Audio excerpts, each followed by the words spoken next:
all thoughts, which are as eternal as the mind conceiving them.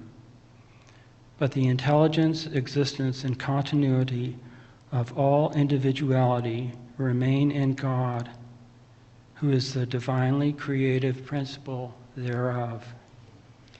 Psalms. Hear my prayer, O Lord.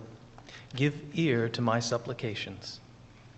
Cause me to hear thy loving kindness in the morning, for in thee do I trust. Acts. Now there was at Joppa a certain disciple named Tabitha, which by interpretation is called Dorcas. This woman was full of good works and alms deeds which she did. And it came to pass in those days that she was sick and died, whom when they had washed, they laid her in an upper chamber. And forasmuch as Lydda was nigh to Joppa, and the disciples had heard that Peter was there, they sent unto him 2 men, desiring him that he would not delay to come to them. Then Peter arose and went with them.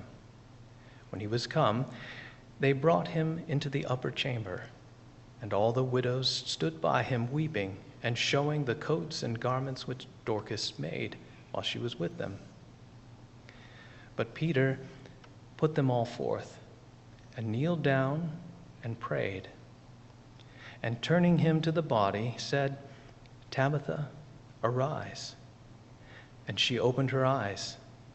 And when she saw Peter, she sat up. And he gave her his hand and lifted her up. And when he had called the saints and widows, presented her alive. 1 John. For this is the message that ye have heard from the beginning, that we should love one another. We know that we have passed from death unto life, because we love the brethren.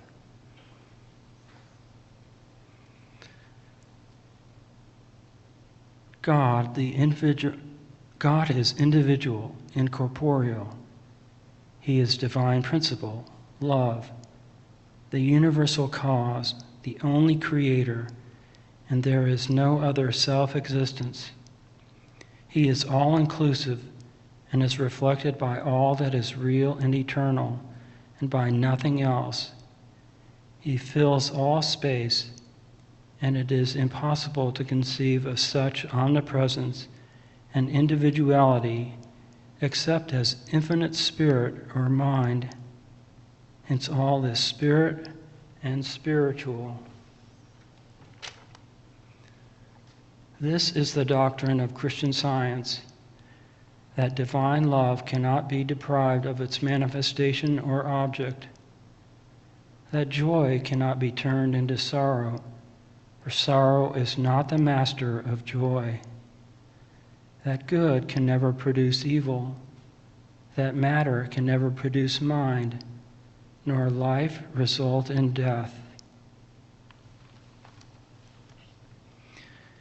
If the scientist reaches his patient through divine love, the healing work will be accomplished at one visit, and the disease will vanish into its native nothingness, like dew before the morning sunshine.